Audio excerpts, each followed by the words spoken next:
Hello everyone, हमारे YouTube channel अध्ययन समय में आपका स्वागत है। आई होप आप सभी अच्छे होंगे और आपके एग्ज़ाम की प्रिपरेशन भी अच्छी चल रही होगी।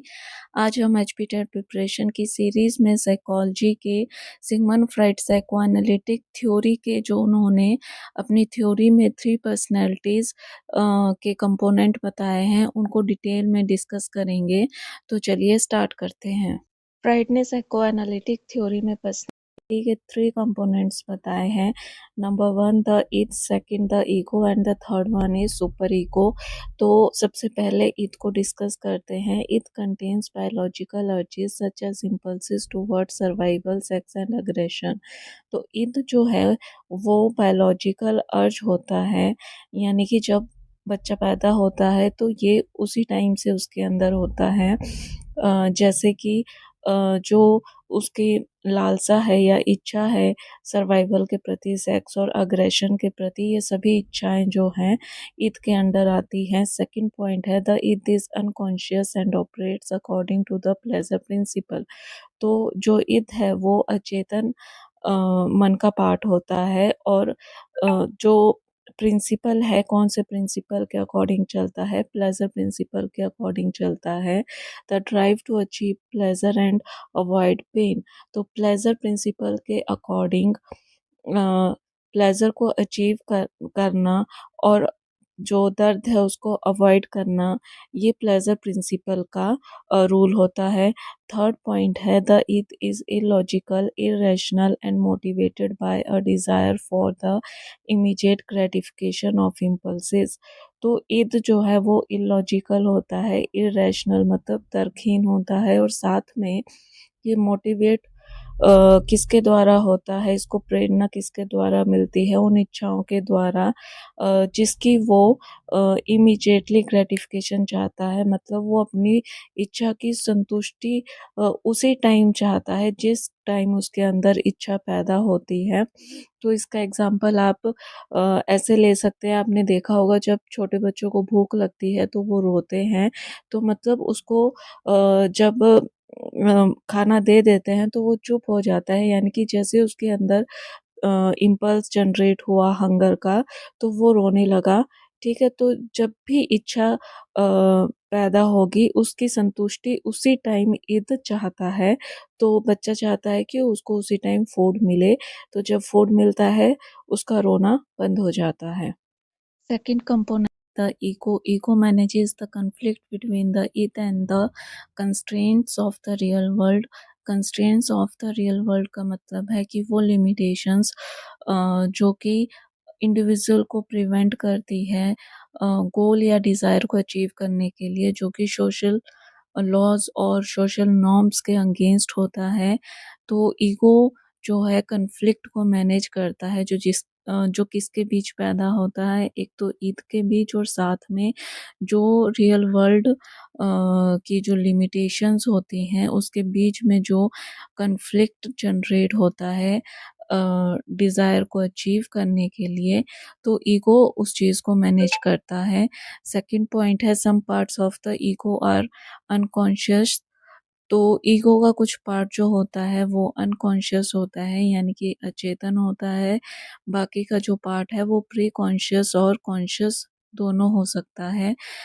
थर्ड पॉइंट है it is the decision making component of our mind. Ego जो है वो डिसीजन मेकिंग कंपोनेंट होता है माइंड का। नेक्स्ट पॉइंट है the ego operates according to the reality principle. Ego किस प्रिंसिपल के अकॉर्डिंग ऑपरेट होता है? रियलिटी प्रिंसिपल के अकॉर्डिंग, मतलब the awareness that gratification of impulses has to be delayed in order to accommodate the demands of the real world. तो reality principle से क्या मतलब है कि इसमें जो है बच्चे को अवेयरनेस होती है कि जो इम्पल्सिस हैं, जो भी इच्छा मन में पैदा हो रही है उसको, उसकी संतुष्टि जो है बाद में भी हो सकती है, यानी कि ग्रेटिफिकेशन को डिले किया जा सकता है। किसके साथ हमको समायोजित करना पड़ेगा कि जो रियल वर्ल्ड की जो डिमांड है उसके साथ समायोजन करने के लिए जो इच्छा पैदा हो रही है उसको डिले किया जा सकता है। तो ये रियलिटी प्रिंसिपल के अकॉर्डिंग ऑपरेट होता है ईगो। नेक्स्ट पॉइंट है द ईगो इज लॉजिकल। तो रियल वर्ल्ड के साथ कॉर्पोरेट करना ईगो का काम होता है, बैलेंस बनाता है ये दो रियल वर्ल्ड के बीच में। तो ईगो जो है लॉजिकल हुआ और साथ में रैशनल भी हुआ। लास्ट पॉइंट है the ego's role is to prevent the id from gratifying its impulses in socially inappropriate ways।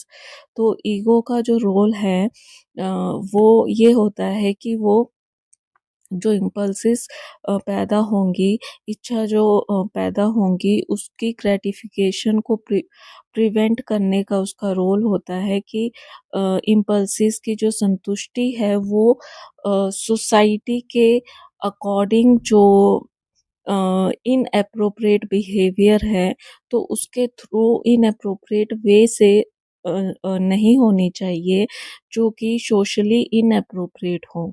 ठीक है, तो ईगो का ये रोल होता है इस चीज़ को प्रिवेंट करने का। ईगो का एग्जाम्पल हो जाए कि जैसे मान लो आपके एग्जाम्स हैं, आपके फ्रेंड्स आपको बोल रहे हैं कि बाद में पढ़ लेना, बट आपका जो ईगो है वो आपको अलाउ नहीं करता है। तो आपका ईगो आपको ये चीज़ अवेयर करेगा कि अभी हम पढ़ाई कर लेते हैं तभी हम पेपर में पास होंगे और उसके बाद जो टाइम बचेगा तो उसको फ्रेंड्स के साथ स्पेंड कर लेंगे, यानी कि ये बैलेंस बनाएगा ईगो और रियल वर्ल्ड के बीच में। थर्ड जो कंपोनेंट है द सुपर ईगो। तो it is the moral component of personality. ये मॉरल कंपोनेंट होता है पर्सनैलिटी का जो कि सही और गलत के बीच में फ़र्क करना सिखाता है। It contains all moral standards learn from parents and society. तो इसके अंदर वो सभी मॉरल स्टैंडर्ड्स आते हैं जो कि हम अपने पेरेंट्स के द्वारा सीखते हैं, सोसाइटी के द्वारा सीखते हैं, सोशलाइजेशन प्रोसेस के थ्रू।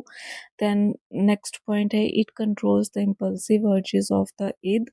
तो ये ईद के इम्पल्सिव अर्जेस को सडन जो हमारे अंदर इच्छा पैदा होती है उसको कंट्रोल करता है और साथ में परस्यू करता है ईगो को to choose morally appropriate behaviour instead of only realistic behaviour.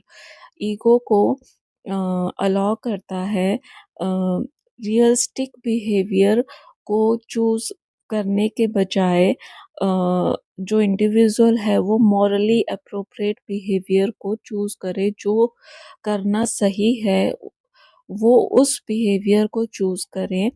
तो सुपर ईगो का ये काम होता है और सुपर ईगो में एग्जाम्पल आप समझ सकते हो कि जैसे मान लो आपका फ्रेंड है और आपसे उसको अपने फ्रेंड से नोट्स लेने हैं, ठीक है?